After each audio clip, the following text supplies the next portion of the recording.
Olá, sejam todos muito bem-vindos ao podcast da OAB, aqui no canal do YouTube, canal OAB Amazonas. E hoje, aqui nós estamos com um tema super importante, tratando sobre abuso e exploração sexual de crianças e adolescentes, aqui trazido pela nossa Comissão de Proteção à Criança e Adolescente. Eu sou o Dr. Anderson Lincoln Vital, advogado e secretário-geral desta comissão, e aqui quem vai estar dividindo comigo essa bancada, doutora Tandra Sena. Muito boa tarde, seja bem-vinda aqui ao nosso podcast. Boa tarde a todos, advogados que estão assistindo, acompanhando. É muito importante a gente debater esse tema no dia de hoje, já que ontem, foi o Dia Nacional de Combate ao Abuso e Exploração Sexual de Crianças e Adolescentes. Então, a gente precisa estar discutindo esse tema, até porque o Amazonas ele acaba ranqueando alguns índices negativos em relação a esse tipo de crime. E nós precisamos realmente estarmos atentos, trabalhando a questão da prevenção, a condução realmente até da nossa forma de trabalhar na advocacia quando a gente se deparar com esse tipo de crime. É um prazer estar com vocês e espero que a tarde seja proveitosa para todos. Com certeza. E claro, para melhorar aqui o nosso debate, aqui a nossa conversa, temos aqui duas convidadas excelentes de alto nível também que participam da nossa comissão. Seja muito bem-vinda, doutora Lenir Pinheiro. Obrigada, doutor Anderson, doutora Tandra, obrigada a todos que estão acompanhando também, obrigado pelo prestígio.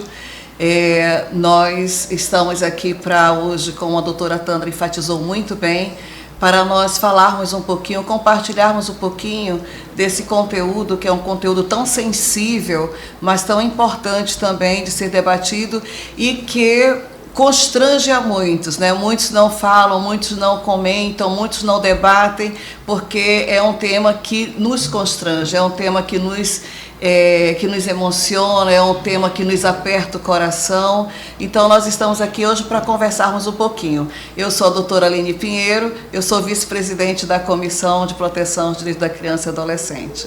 Muito obrigado pela presença desde já. E também temos a nossa membro aqui da Comissão de Proteção à Criança e Adolescente, a doutora Leilane. Seja muito bem-vinda.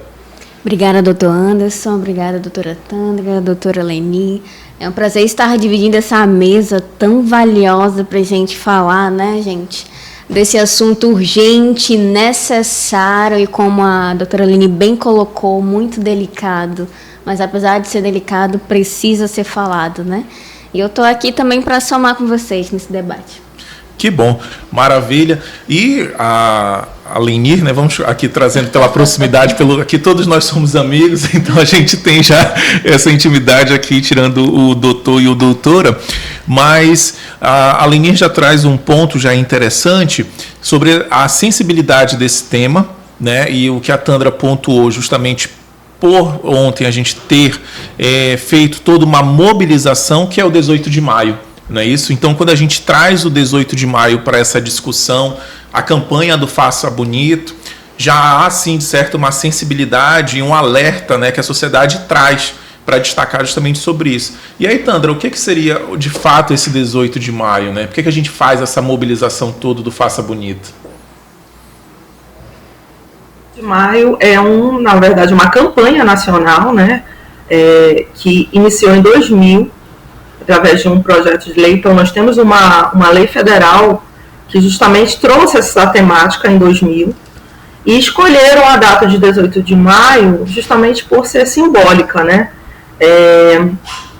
Dia 18 de maio de 1973, uma criança de 8 anos, muitos devem conhecer a história dela, da Araceli Crespo, no Espírito Santo. Ela foi raptada, ela foi torturada, ela foi morta e, no final, ainda incendiado o corpo dessa criança.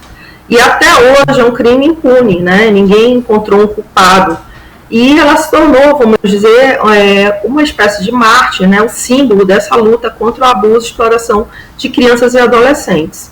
Então, a partir do ano 2000, a gente inicia essa campanha a nível nacional, instituída pela Lei 9.970, e traz essa ideia, né, de nós oficialmente colocarmos no calendário nacional essa discussão. Hoje nós temos, inclusive, a questão do símbolo, né? Eu vim com a camisa aqui do Faça Bonito, não sei se vocês conseguem ver, mas é uma florzinha amarela, né? Ela foi instituída pelo CONANDA como símbolo oficial em 2023 e, de fato, tem sido um momento de mobilização nacional. Creio que no Brasil todo, nesse momento, no mês de maio, no Maio Laranja, a gente procura discutir essa questão, né, da questão da violência em relação a crianças e adolescentes. E apesar de ser um tema, né, gente, delicado, os índices que nós temos no Amazonas são, assim, altíssimos. Então, eu, baseado no anuário aqui, do ano de 2024, trouxe alguns dados aí para a gente iniciar esse debate já falando um pouquinho deles, tá? Qual é o perfil dessa criança, desse adolescente vítima de abuso e violência sexual hoje, né?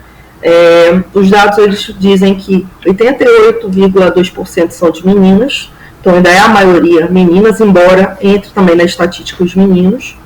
25% são negros, até 13 anos de idade, em torno de 61,6%, e estupros que aconteceram dentro da família ou por conhecidos chegam a um índice de 84,7%.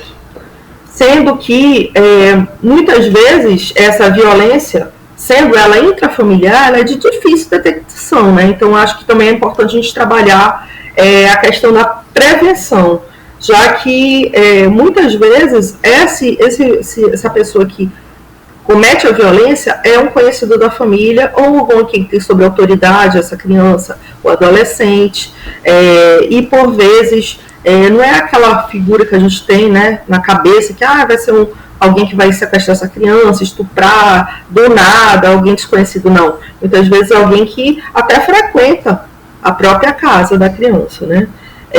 Inclusive, nesse anuário, eles fizeram a estatística. Isso eu estou falando, gente, de 80 mil boletins de ocorrência que foram avaliados, tá? Então, dentro dessa estatística, quando o crime aconteceu na própria residência da criança e do adolescente, 61,7%. Então, assim, a gente está diante dessa realidade em que a gente realmente precisa trabalhar, né, na questão da conscientização e também fazermos o que a gente pode fazer como profissional do direito, que é trazermos esclarecimento à população. Então, se vocês também tiverem perguntas que quiserem colocar no chat, a gente se coloca à disposição. Eu já quero lançar essa pergunta para os colegas que estão na mesa, né? Quais seriam esses desafios que nós estamos enfrentando atualmente no Amazonas, né? Quais seriam esses principais desafios? Quem começa? Eu tenho já um para... Acho que o primeiro grande desafio que nós temos é começar pela conscientização mesmo. Levar a informação para conscientizar. Como a Tandra muito bem colocou, nós temos hoje dois tipos de violência, né? Que é a violência extrafamiliar e a violência intrafamiliar, que é aquela, né, extrafamiliar, que é aquela que ocorre, né, com membros de fora, né, da família, como amigos, que você muito bem colocou, prestadores de serviço. Nós tivemos agora, acho que foi semana passada, aquele caso, né, do motorista da condução escolar, Sim. Né, condução escolar que abusou da criança ainda do período maternal, né, que é a educação infantil da época, da idade, né, muito jovem ainda, 3 anos, salvo engano. Então, quer dizer, todo um cuidado, né, toda uma leitura que nós temos que fazer, e começamos por meio justamente dessa informação e dessa conscientização. E a orientação também, né? Porque falando da violência intrafamiliar, que é aquela que ocorre dentro de casa, nós temos visto que, segundo as estatísticas, chega a 80% dos casos justamente dentro da casa, ou seja, daquelas pessoas que deveriam proteger, daquelas pessoas que deveriam estar ali dando segurança, levando segurança para a nossa criança, para o nosso adolescente, eles são os agressores, eles são os violadores, né? E essa questão ela é tão importante que nós, enquanto comissão, nós somos convidados sempre também em escolas para nós darmos palestras, não somente palestras para as crianças, para os adolescentes, mas também para os pais e responsáveis. Mas uma coisa que sempre me toca muito quando eu vou nessas palestras é sempre um retorno sempre tem uma ou outra criança que chega para mim e diz assim: tia, isso que a senhora falou acontece comigo, mas eu não sabia que isso era errado, eu só sabia que eu não gostava, eu só sabia que doía em mim. Nas palavrinhas, né, das crianças, né? E assim, porque é aquela ideia do intrafamiliar, daquela pessoa que está dentro de casa, de chegar e falar: isso todo mundo faz, isso faz porque eu te amo, e isso faz porque é um segredo nosso, isso, entendeu? Então, a partir do momento em que você leva essa informação, que você tira as escamas dos olhos, e a pessoa, até as crianças, eles vão assim: meu Deus, eu sou vítima, eu preciso agora me proteger. Sim. Agora eu sei porque eu não gostava daquilo, porque era errado. Sim. E aí, então, nós fazemos todo aquele direcionamento também da criança dentro das escolas para que receba o cuidado, receba a proteção.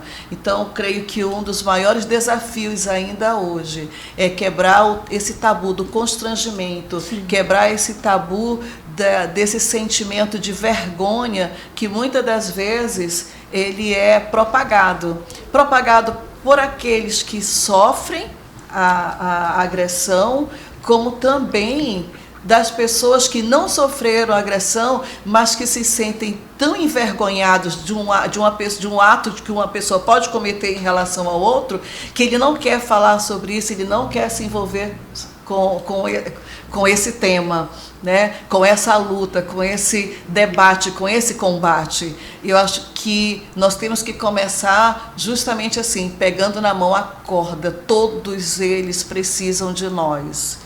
Todas as crianças, todos os adolescentes precisam que nós adultos levantemos a bandeira, que nós sejamos ali aquela mão que está sendo estendida, aquela mão que está indo para proteger, para acolher, para ajudar, para socorrer. Eu acho que esse é o primeiro grande desafio que nós temos em nossas mãos. Não somente nós, enquanto comissão, mas todos nós que somos profissionais, todos nós que somos adultos, todos nós que temos o conhecimento. Então, não podemos ser omissos diante de um tema que é um tema tão importante, tão relevante. Exato. E a gente, nesse desafio que você apresenta, né, da informação, é importante a gente frisar que a gente tem alguns protocolos na Secretaria Municipal e na Secretaria Estadual de quando uma criança relata. Porque esse é um mês que realmente os professores estão mobilizando e é o principal canal daquela criança relatar. Né? Ela relata por meio do professor, a mudança do comportamento dela é algo que é muito claro, né? De ela não querer participar, de ela estar mais retraída. Muda totalmente. A importância de um professor também ligado, né? Conectado, sim, ali realmente com a vivência dos seus alunos. Escutando aqui a doutora Eleni falando, eu fiquei pensando o quanto é importante a instituição escola também, né? Ela também receber esse tipo de informação, como já acontece durante todos os anos, mas reforçar essa parceria família-escola, né? Reforçar essa conexão. Nós temos que andar juntos com essas duas. Esse ponto que o Anderson citou é super importante, porque tem muitas pessoas que não têm conhecimento disso, né? Tanto a Secretaria Municipal como a Secretaria Estadual tem já protocolos, e esses protocolos eles são entregues em algumas escolas. O que nós temos, eu tenho essa vivência de uma palestra aqui, outra ali, e algumas escolas eles seguem o protocolo, tanto é que nós, quando no final de uma palestra nós somos procurados por crianças, por adolescentes, nós fazemos o quê? Venha cá, venha conversar aqui com esta pessoa da escola, para que a escola faça todo o procedimento, faça todo o protocolo, todo o direcionamento, né? Não somos nós que vamos dizer, você tem que fazer isso, você tem que fazer aquilo. Não, venha para cá e siga o protocolo. Até porque também aciona uma rede. Exatamente. Esse é o que a gente sempre pontua. Exatamente. Agora, rede de proteção. Sabe o que às vezes até eu tenho visto também em outros casos? Em outros casos que, apesar de ter o protocolo, as pessoas da escola não têm conhecimento. Não estão tendo conhecimento do protocolo. Então, é algo também que a própria secretaria também tem que fazer. Tem que chegar em cada escola, fazer por unidades, eu não sei bem, ou zona, eu não sei como é que eles estão divididos hoje, mas chegar e fazer assim, olha, apresentar o protocolo para que todos saibam exatamente o que fazer e como fazer. Né? E principalmente na questão da escuta, né? Nossa, isso daí é super importante. Que é o primordial, o processo de acolhida, Primordial. de acolhimento, né, daquela criança, e que ela não se torne num momento de maior medo ainda, porque ela está contando, mas que ela se sinta acolhida para poder ela se sentir protegida nessa rede de proteção, que nós fazemos parte, a comissão da OAB, não é isso, Tandra, e mais outros atores e instituições sociais. Importante nós salientarmos a questão da nossa responsabilidade social, porque o Estatuto da Criança e do Adolescente, ele foi vislumbrado numa tentativa de trazer a responsabilização de todos, né? Então, é a responsabilidade do Estado, ok, da família, sim, e da sociedade em geral. Verdade. Então, o objetivo do Estatuto da Criança e do Adolescente, quando a gente fala da questão da dignidade sexual dessas crianças, dessa proteção a essa dignidade, nós precisamos quebrar alguns tabus. Eu acho que também é importante salientar a identificação, né, da criança e do adolescente, não mais como um objeto, mas como um sujeito de direitos. Né, um sujeito de direitos em desenvolvimento, que precisa ser protegido, sim, por todos nós. E para que essa proteção aconteça de forma integral, a gente precisa nos dar as mãos, né? Então, a rede de proteção realmente aí entra, né? Essa proteção no sentido de termos órgãos, né? Hoje nós temos o Ministério Público levando essa pauta da criança, nós temos delegacias especializadas, nós temos os conselhos tutelares, nós temos todo um trabalho também voltado à conscientização, e no Estatuto existem punições para os profissionais, como professores ou profissionais da saúde, que não comunicam o abuso em si, se ele detectou alguma coisa, ou a suspeita, porque a suspeita já pode ser caminhada, né, ao órgão competente, que seria, no caso, o departamento, quando existe, porque aqui, eu estou no interior do estado, né, gente? Então, assim, falando uma realidade bem do Amazonas mesmo. Não temos delegacia especializada, né, em relação à proteção da criança, mas é uma delegacia comum. Né? Quase todas as delegacias, como é que isso está funcionando? O delegado tem um delegado que cuida da parte geral e quase sempre tem uma delegada que está cuidando dessa parte, né, ligada à questão da mulher, da criança, né, das especialidades, né? E isso aí tem sido já um grande avanço, eu acredito, né? E a gente sabe que existe um fator cultural ainda de objetificação da criança e do adolescente. Então, acho que é preciso a gente esclarecer que a criança e o adolescente é um sujeito de direitos. Que existe, inclusive, uma legislação, que é o Estatuto da Criança e do Adolescente, para a proteção integral dessa criança e desse adolescente. Né? E a gente trabalhando essa questão da sexualidade, a gente vai se deparar com algumas barreiras culturais, realmente. Né? Mas a gente precisa debater, continuar batendo aí de frente com algumas crenças, tabus, né? No interior chega até a se falar de não, essa questão é cultural, né, do estupro, do abuso. É até interessante, Anderson, que a gente faça a distinção, né, para as pessoas do que é o abuso e o que é a exploração sexual de crianças e adolescentes. Vou jogar aí a pergunta para a mesa novamente. Bem, eu vou começando e as colegas também podem ir complementando, né? O abuso, como a Leni já trouxe, né, a caracterização que ela pode ocorrer tanto intra quanto extrafamiliar, né, daquela condição ali muito mais próxima de um parente, né, de um familiar que vá, né, se aproveitar de toda aquela condição da criança e do adolescente para ter, né, a consumação ou não do fato sexual. A exploração, o grande divisor de diferença é a questão financeira, né, o proveito econômico, né? Então aí a gente já está envolvendo outra rede, né, ali de atos que visam, né, a partir da monetização, a partir do dinheiro, a questão da exploração. E aí um dos desafios que a Tandra trouxe na primeira pergunta, que eu iria colocar, é o abuso sexual infantil, a exploração sexual infantil online. Porque hoje Exatamente. a gente tem essa O que produção tá mais muito crescente. maior de conteúdos, Pornográficos. né, de fotos, de vídeos, que a criança nem sabe, começa assim, tira uma foto, né, manda um vídeo, ela não tem a noção de que aquele outro que está se passando por uma criança, mas é um adulto, está cometendo ali a exploração, o abuso, né, a depender do contexto em que se enquadra. Isso é algo que a gente tem que trazer, né, aqui para a mesa, para o debate. Exatamente. Quando você estava falando da exploração, eu só lembrei dessa questão mesmo da internet, né?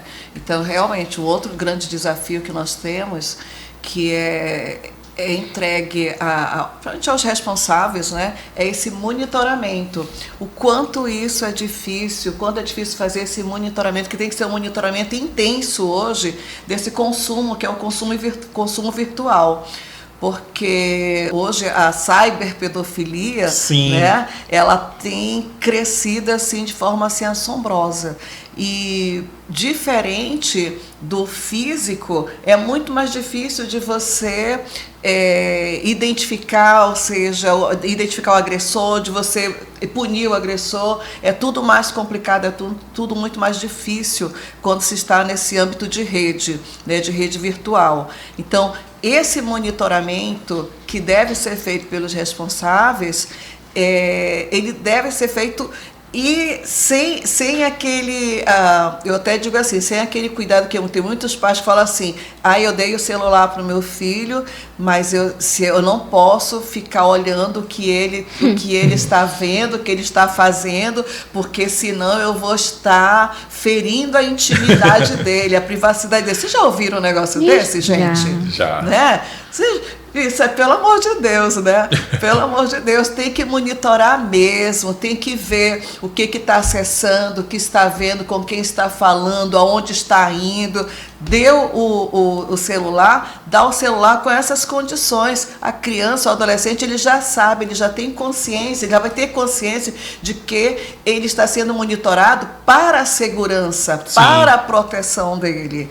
E tem muitos pais que não têm esse discernimento, não tem esse entendimento. E aí nós ficamos vendo aí caso após caso que começa justamente assim, um adulto se passando por criança para fazer amizade, aí entra lá, conversa aqui, conversa ali, aí já está ficando mais íntimo, está chegando num bate-papo legal, olha só, mostra aí uma fotozinha, tira uma foto daqui, eu vou te mandar manda outra também, vou mandar foto do meu braço, manda outra foto do teu braço, aí começa, né? E aí é muito mais complicado e daqui a pouco já tem uma criança ou um adolescente aí se expondo e pode chegar tanto nessa parte do abuso como até mesmo da exploração. Tanto um quanto o outro. Pode chegar o abuso ou aquele que está ali só para explorar mesmo, para pegar aquelas fotos, os vídeos para vender obter, como pacote de conteúdo. Exato, para obter lucro. Então, precisamos, esse é um outro grande desafio que nós temos, né? Eu estava lembrando um caso que nós tivemos aqui há pouco tempo, uns 2 anos, eu creio mais ou menos isso, que foi aqui mesmo em Manaus, que a mãe, ela verificou que a filha ficava muito tempo no celular. Toda vez que ela passava, o celular baixava. Ora, já tinha uma coisa esquisita, né? Sim. Se você passa na frente de alguém, baixa o celular, começa a esconder, tem alguma coisa estranha. Aí ela foi, chamou a filha, pediu para ver e tudo, e verificou que realmente a filha estava trocando, né, esse tipo de conversa, e já estava chegando no momento de fotos. E ela fez o que, essa mãe?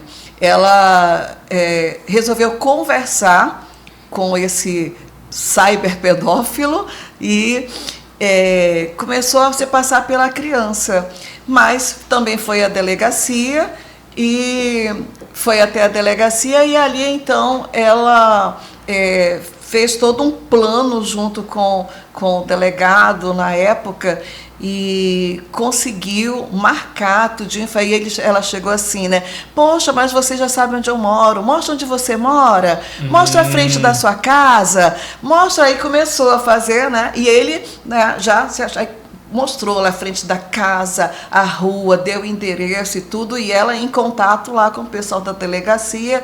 Eles entraram em contato com a delegacia, era do estado da Bahia, numa cidade, acho que era Feira de Santana, não lembro direito, mas eu sei que em contato com a delegacia de lá, eles foram lá, no momento em que ela ainda estava conversando, que ela, né, fez ali todo aquele momento, e ele foi flagranteado, e pegaram ali, no flagrante, levaram muito conteúdo, não somente coisas de conversa com a filha, mas com muitas outras crianças de outros estados, inclusive. Então, ela teve essa expertise de chegar, né, ela aqui em Manaus conseguiu armar, junto com as autoridades aqui, conseguiu armar um flagrante de alguém que estava lá no Nordeste. Sim. Então, nós precisamos ter, né, enquanto responsáveis, precisamos fazer esse monitoramento. Tem 2 pontos aí, antes de a gente passar para a próxima pergunta, e já caminhando finalmente, porque o podcast é rápido. Mais que você falou do monitoramento, isso é responsabilidade civil, né, dos pais ali, de acompanhar os filhos na escola, naquilo que fornece, né, nas condições, porque eles podem ser acionados. E o segundo ponto aqui também, para fazer a propaganda do nosso livro, Temas Atuais do Direito da Criança e do Adolescente. Você falou de cyberpedofilia, também tem um capítulo nesse livro, né, Tandra? Já estamos no volume 2. De minha autoria, diga-se de passagem. Muito bem, eu estava na dúvida de quem era a autora. Minha autoria. Aí eu fiquei na dúvida. Do volume 1. Não é isso, Tandra? A gente tem essa obra importante a gente divulgar aqui, né? Não somente no volume 1 tem sobre cyberpedofilia, e tem também no volume 2, também falando sobre o uso da inteligência artificial. Esse ponto que eu pensei também, eu queria trazer também essa fala da doutora Leni, quando ela fala da questão digital. As crianças já nascem nativas digitais, Sim. né, gente? Então, logicamente, eu sei que tem pais responsáveis, adultos, que têm dificuldade em lidar com essas ferramentas. Mas existe o YouTube, existe o Google, né? Ferramentas de controle parental. Como a doutora Tandra bem falou, todos, né? A sociedade em si, além do Estado, além da família, nós somos responsáveis, né, pela segurança, pela proteção. Então, tem ferramentas de controle parental, que até você coloca rápido ali como usar, como fazer, além da ferramenta do próprio YouTube e tudo mais. Tem meios, né, da gente procurar e simplesmente não. O meu filho, ele tá jogando lá, posso falar o nome de um jogo aqui? Pode. Por exemplo, Roblox. Já tem estudos dizendo que, gente, a segurança é baixíssima. Então, não adianta os pais simplesmente verificarem assim, ai, meu filho, tá só um joguinho, aí esquece lá, né? Então, tem chats que as crianças conseguem conversar com pessoas de todo mundo. Então, como a doutora Leni também bem falou, eles têm paciência. Os aliciadores têm paciência. Não é coisa de 1 mês, 2 meses, pode ser anos, né, gente? Então, assim, não é porque geralmente quando a gente vê essas notícias, né, entre aspas, foi rápido. Não, gente, eles têm paciência. Então, tem a prática do grooming, né, como a doutora Leni trouxe, né, que um adulto, ele se passa por criança, né, se passa, não, por um amiguinho, uma amiguinha, e um adulto vendo essa notícia pensa assim, como é que a criança, entre aspas, acreditou? Gente, eles têm a fragilidade psicológica, né? Tem desenvolvimento ali cognitivo ainda, né, sendo trabalhado. Então, assim, queria trazer também essa questão. Eles já são nativos digitais, não tem a opção da gente não ir atrás dessas ferramentas de controle parental. Exatamente, Tandra. Pontuando isso da obra, como é que também a gente pode denunciar, né? Quais são os canais de denúncia? Gente, primeiro foi importante vocês pontuarem essa questão, né, dos predadores. estão na internet, a gente precisa ficar atento. Outro ponto que eu iria comentar com vocês aqui no Amazonas, já teve vários casos e já desencadeou algumas operações da polícia, também em relação a pedófilos, são situações nos barcos regionais, né, em que as crianças, algumas, foram vítimas de abuso. Né? Então, os pais eles precisam estar atentos o tempo todo, né, seja a criança com a babá virtual, né, que seria o celular, ou ali as vistas dela o tempo todo. Né? A criança, ela é um sujeito em desenvolvimento, ele precisa... Existe a questão da autonomia da criança, sim, mas até os 18 anos existe uma responsabilidade dos pais em relação aos filhos. Né? E deveres de obediência dos filhos em relação aos pais. A gente não pode fazer, né, deixar de fazer o contraponto no Código Civil. E hoje é possível você, diante de uma situação de suspeita até mesmo, né, de um abuso ou exploração, você fazer a denúncia, assim como o próprio pai pode encaminhar, né, se encaminhar a delegacia com a criança, eu como uma vizinha ou até uma pessoa desconhecida da família, se eu detectar alguma coisa, eu posso também me mobilizar. Então nós vamos ter conselho tutelar, que seria né, aliás de frente, todas as cidades têm conselho tutelar, Disque 100, eu acredito que o conselho tutelar são 100 mil habitantes em diante, né? Isso. Eles vão ter 100 conselheiros. Disque 100, delegacia especializada, não existe no interior, né? Só temos na capital, mas nós temos as delegacias comuns.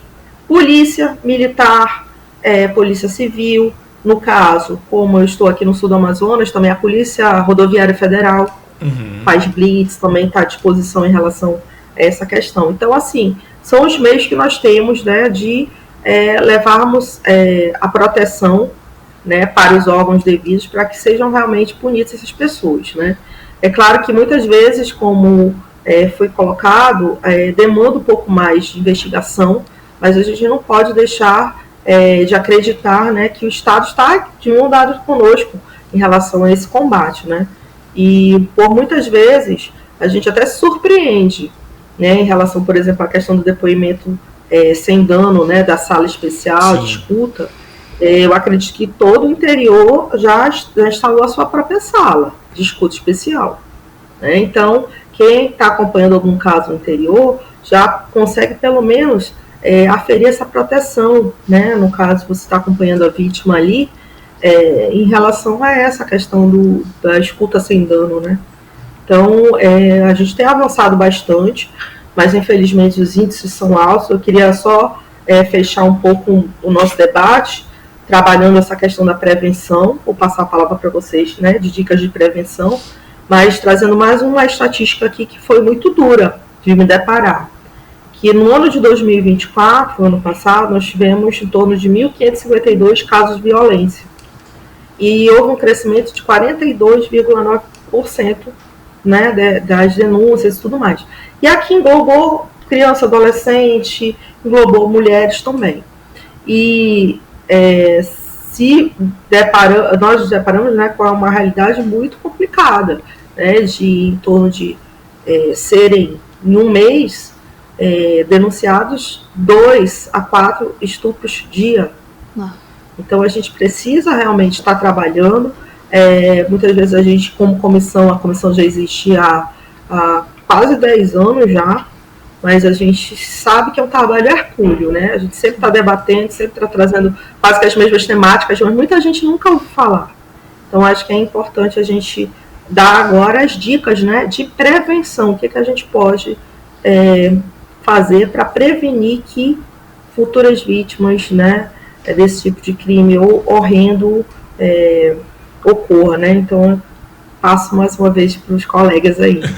Mudança de comportamento é o primeiro sinal. Mudou de comportamento, né? Aquela criança que de repente era agitada, gostava de brincar, fica mais quietinha. Já nosso olhar treinado para esse tipo de situação também realmente pode prevenir aquela criança que pode estar sendo abusada continuar a ser, né? E a gente tem muitas outras ferramentas lúdicas, porque Além da minha formação aqui como advogada, também estou nessa área de proteção como educadora emocional, educadora sexual saudável. E a gente acredita muito que nomear, a criança saber realmente as partes íntimas, o nome certo, favorece muito para uma possível ação judicial ser melhor julgada, né? Ela saber o nome da sua parte íntima, o menino, o nome da sua parte íntima, a menina. E muitas vezes a criança, ela chama de florzinha, né? Chama de outro nome assim, e nós entendemos culturalmente. Mas se a criança souber, né, de uma forma mais assertiva, melhora numa possível ação judicial.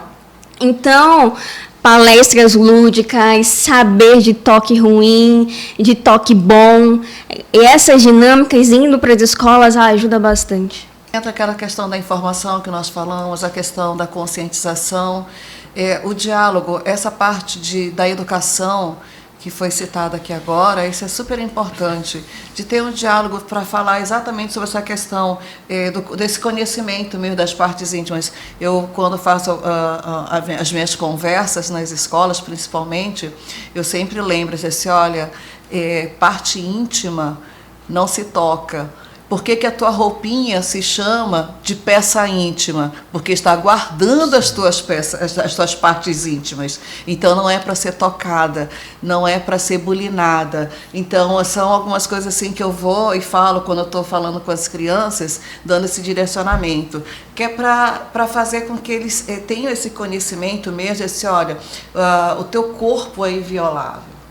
Teu corpo não pode ser mexido. Então, toda essa parte desse direcionamento, esse monitoramento que nós falamos aqui ainda há pouco, desse consumo virtual, esse monitoramento da internet, seja por celular, por tablet, por computador, isso é super importante. A quebra de tabus que nós estávamos falando também aqui ainda há pouco, também é super importante, né? Fazer com que tenha essa quebra para que possa realmente chegar a falar e buscar uma segurança, né? Então, isso também é importante, não somente para criança, para adolescente, mas essa quebra de tabus também com o adulto, né? Acabar com essa lenda no interior, que a Tandra está no interior aí, né? Acabar com essa história do coitado do boto, né? Tudo bota na conta do boto. E, na realidade, o boto é o pai, o boto é o irmão, o boto é o tio, o boto é o primo, o boto é o vizinho, né? Coitado. E o boto só pegando ali na conta dele por um abuso que aquela adolescente sofreu, né? Então, quebrar esses tabus também, né? E os próprios adultos também, começar também a levantar essa bandeira, a levantar também essa faixa de proteção às nossas crianças, adolescentes, mesmo que isso traga aquele sentimento não muito bom, aquele sentimento de revolta, aquele sentimento de constrangimento, pode até despertar mas gatilho, né, tem doutora? que ir para cima mesmo, né? E a vigilância, né? A vigilância também. Conheça o seu filho, conheça a sua criança, o seu adolescente, né? Isso não só para dentro da casa, mas também dentro das escolas também, dentro dos ambientes que eles estão frequentando. Então, o responsável tem que olhar e tem que saber. Está mudando o comportamento? Está diferente? Está esquisito? O que está acontecendo, né? Tem alguns casos que algumas mães, principalmente as mães que são mais observadoras nesse ponto, né? Chegar e falar assim, o que está acontecendo? Venha cá, vamos conversar, né? E dar aquela pressionada, e às vezes a criança chega e fala assim, eu sou mais moça, né? Eu não sou mais moça. E aí pronto, aí aquele negócio que vem assim, aí depois o que foi, quando, com quem, o que houve, e aí para tomar as providências também.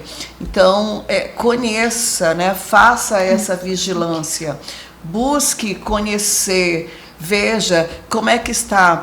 Era triste, era alegre, passou a ser triste, passou a não se alimentar bem, a chorar, passou a ter esses momentos de insônia, de choro. Então tem várias coisas que nós podemos também orientar, informar, e os próprios pais, principalmente eles sabem quando o seu filho está diferente, né? Então são assim algumas coisas, né? Então tudo começa, na realidade, observando também esses sinais de alerta tendo a informação, a orientação, vou aonde? Quem eu procuro agora? Pronto, aconteceu, estou sem chão. Quem é que pode me ajudar? Então, os canais que foram informados aqui são os canais que devem ser procurados, que devem ser buscados, né, para essa proteção, para essa averiguação, né? Porque nós sabemos que acho que é mais ou menos 94%, salvo engano, é esse o percentual, é sempre verdade. Aquilo que a criança está falando, aquilo que ela está dizendo. Então, nós temos que ouvir e temos que averiguar e depois buscar a punição.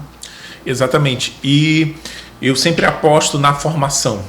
Formação de conselheiros tutelares, formação de professores. Contínua, né? Contínua. Por quê? Quanto mais a gente forma, quanto mais a gente leva, né, essa divulgação desse ato, dessa mobilização, a gente tem mais chances de prevenir e reduzir esses índices que a gente abriu aqui no nosso podcast. A gente atua também, a comissão atua muito forte no processo de formação de conselheiros tutelares. Isso é um trabalho que a gente já leva praticamente há 10 anos.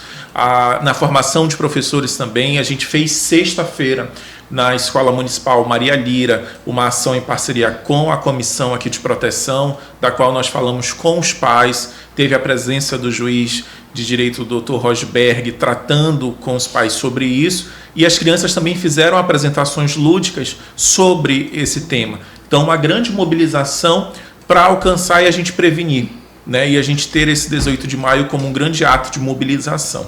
E caminhando aqui para finalizar o nosso episódio, um episódio tão importante, para você que ainda não assistiu, não se conectou, não segue, siga o nosso canal, o OAB Amazonas. Para você que é advogado, advogada, a comunidade, a sociedade, aí é um excelente episódio para que você possa informar, curta, compartilhe e divulgue. Eu quero agradecer aí a parceria, né? Foi um episódio muito fluido, muito tranquilo aqui, apesar de um tema muito sensível, contemporâneo e importante, mas é necessário a OAB levantar essa bandeira aqui de mobilização de um tema tão importante.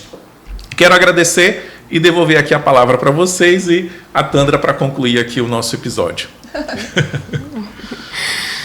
Gente, obrigada pela essa oportunidade de dividir essa mesa, como eu falei, tão valiosa aqui, né? Pessoas que há tanto tempo estão na linha de frente. Eu estou chegando agora na comissão, mas já atuava em outras frentes. Então, para mim é um privilégio estar somando nessa temática. E quero deixar uma mensagem aqui para quem estiver assistindo. A proteção da criança é urgente, não é um tema para ser discutido para amanhã, para depois de amanhã, é agora. Então, o olhar de prevenção é importante, o olhar combativo é importante, mas principalmente não esquecer, né, que há sim ainda talvez mais Araceles, que isso não pode ser esquecido esse 18 de maio. Ele há uma mensagem importante. Que bom. Só tenho a agradecer, né, a você que está aqui nos prestigiando, você que veio assistir, buscar, né, conhecimento, informação. E essa é a nossa finalidade, é orientar, é acolher, é informar, formar também. Então, que vocês possam buscar mais informações ainda, que nós possamos ter plantado uma semente no coração de vocês, porque nós temos o quê? Nós temos que proteger as nossas crianças e os nossos adolescentes. E se de tudo que você ouviu, você ainda não sabe aonde procurar, o que procurar, bem facilzinho, de todos eles, Disque 100. Vamos proteger nossas crianças e nossos adolescentes. Obrigada. Que bom. Tandra, contigo, para as palavras finais. Fica então, né, a mensagem aí da Comissão de Proteção à Criança e Adolescente. Hoje é o nosso primeiro podcast, né, nossa primeira discussão. Com toda certeza traremos outros temas polêmicos aqui para a gente discutir, orientar. Coloco a comissão, né, à disposição da sociedade para que vocês possam encontrar na comissão uma orientação. Muitas vezes até nos colocamos à disposição dos nossos deputados, dos nossos vereadores, né, que muitas vezes querem orientação para os projetos de lei, então a gente fica à disposição. A maioria dos membros da comissão são profissionais que atuam nessa área de infância, muitos têm formação acadêmica mesmo, né? Inclusive a gente já fez produção de 2 obras jurídicas e acredito que a gente sim tenha conseguido contribuir na tarde de hoje para esclarecimento em relação a esse tema tão urgente, né? E que a gente não lembre só dessa questão no Maio Laranja, mas que todo ano a gente possa sim debater e combater o abuso e exploração sexual de crianças e adolescentes. Muito bem, é isso. Obrigado mais uma vez aí pela companhia, por participar aí do nosso podcast da Comissão de Proteção à Criança e Adolescente da OAB Amazonas.